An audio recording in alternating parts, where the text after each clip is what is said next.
a time when I thought that I was fat growing up. Growing up, I had a issue. There was a time growing up where I thought I was fat. I'm going to tell you the story about why that was. I don't know if it was exactly dysmorphia or, some books I had read, or I'm not exactly sure why I thought I was fat, but I remember actually telling people when I was a teenager, like asking them, do you think I'm fat? And I remember, my whole childhood being obsessed kind of with my body and fitness. And when we'd take our shirts off for volleyball, I would flex my abs and want everyone to see that I had like an 8-pack. And funny how I ended up early or late teens and early 20s in a business where I had to be in the best shape of my life. I started modeling when I was 18.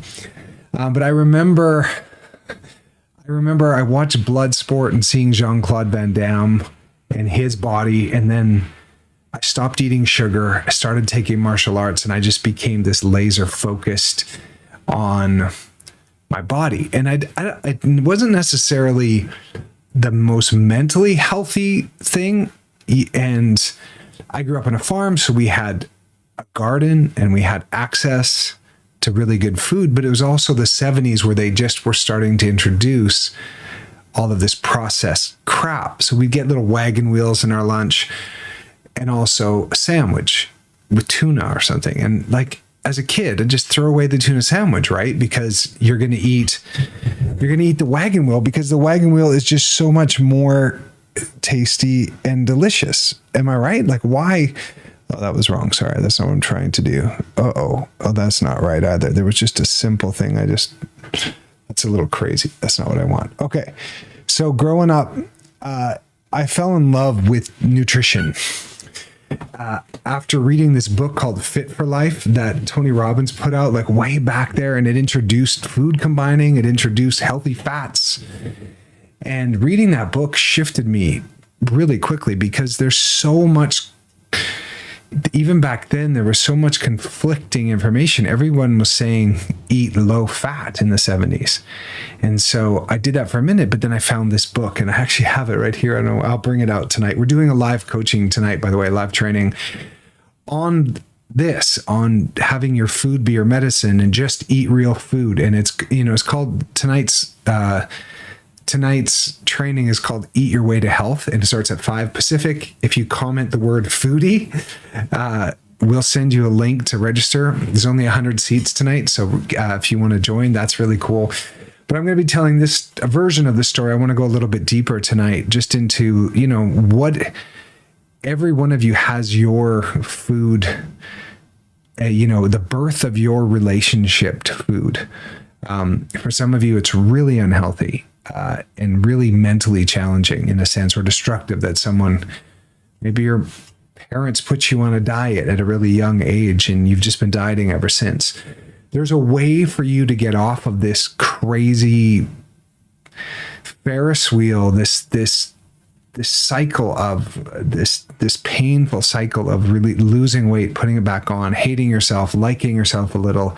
Eat, then you get emotional, or something traumatic happens and you smash a bunch of food, then you feel like crap and you eat again, and it's this toxic cycle. But for some of us, it started way, way back, like me, thinking I was fat when I had an 8-pack. And it was a really interesting thing. It took me, as time went on, I did some work on myself and I started to understand, I guess I had a form of body dysmorphia as a teenager.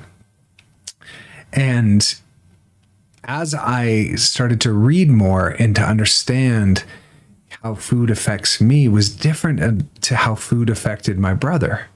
My brother and I have a different psychology around food. We have a different metabolism.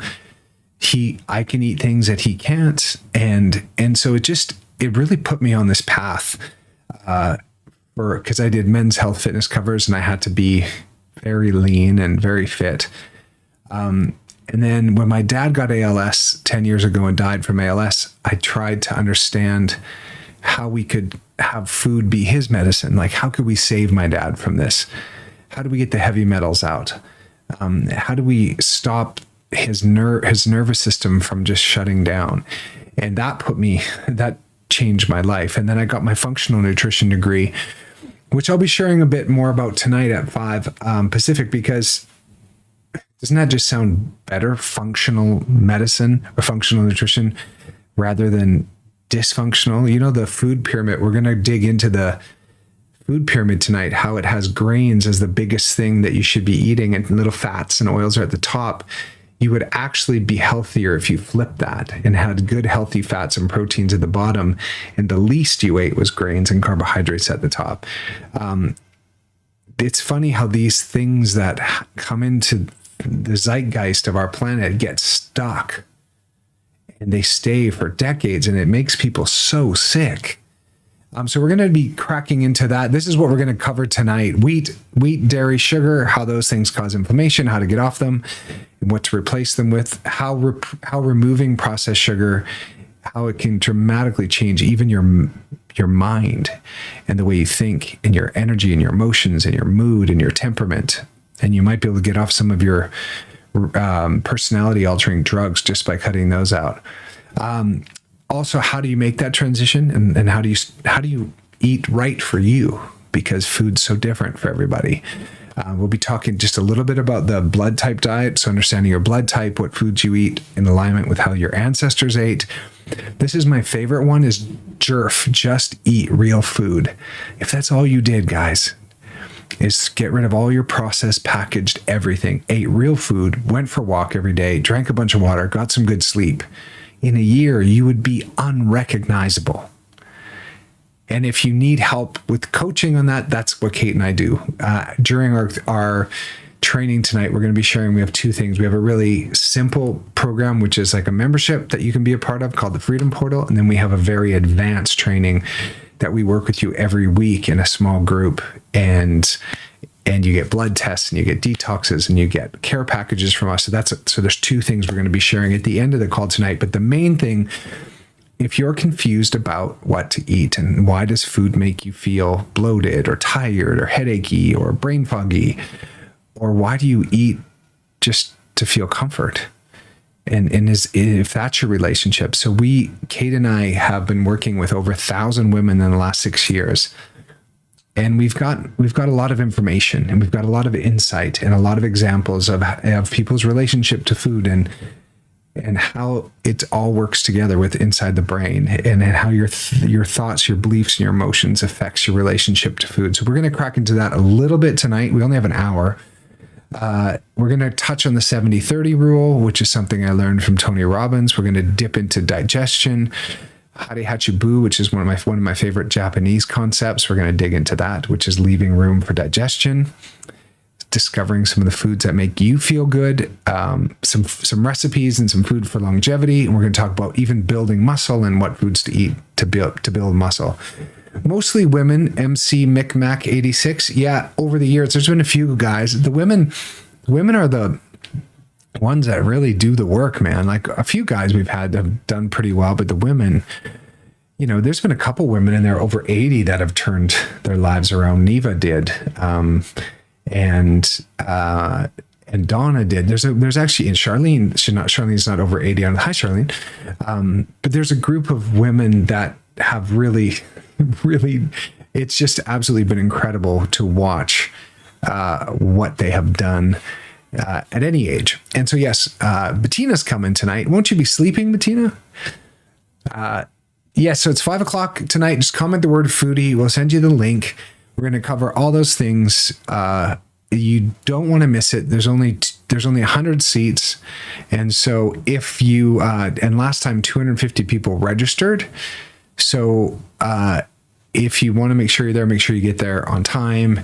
And Kate and I always have a blast. We feel that these conversations of food and emotional stuff should be fun and exciting, and not just like guilt and shame and heaviness. Like, we have found a way. I feel like we've cracked the code on vitality through eating really smart and individualized for you, because everyone's a bit different. So join us tonight, 5 o'clock Pacific. I look like a video game character. Thanks. That's the first time I've been told I've looked like other people, but that's the first time for a video game character. Nathan Drake. All right. Okay. God bless you guys. We'll see you shortly. It's 5 o'clock Pacific, just in 3 hours. Comment the word foodie so that we can send you the link to join us on Zoom tonight at 5 o'clock, 100 seats. And it's Eat Your Way to Health, where your food is your medicine. And understand, for some of you, your food is your poison, and your food is actually killing you. And some of you are so frustrated because you think you're eating healthy, but you're still bloated. You're still feel fat, feel tired, feel lethargic, or maybe you have dysmorphia and you think your body is a certain way when it could be another way. So getting these pieces in alignment is life or death for some people, because when you're eating right and you're eating for fuel and you're eating for power, then it's a completely different thing than eating just for pleasure if you feel guilty or you feel shame. So we dig a little bit into that. Kate has her Tony Robbins strategic intervention coach, and I'm a functional nutrition coach. And Kate also has her master's in NLP, which is neuro-linguistic programming, which understands sort of the way, the thoughts and the things that run your show in the background. Your subconscious mind is kind of running the show. And she has training with how to get people's subconscious actually working for them rather than sabotaging them. And it's super amazing. So together we do that tonight at 5 o'clock. So I can't wait to see you. And we will catch you. Just comment foodie. We'll send you the link.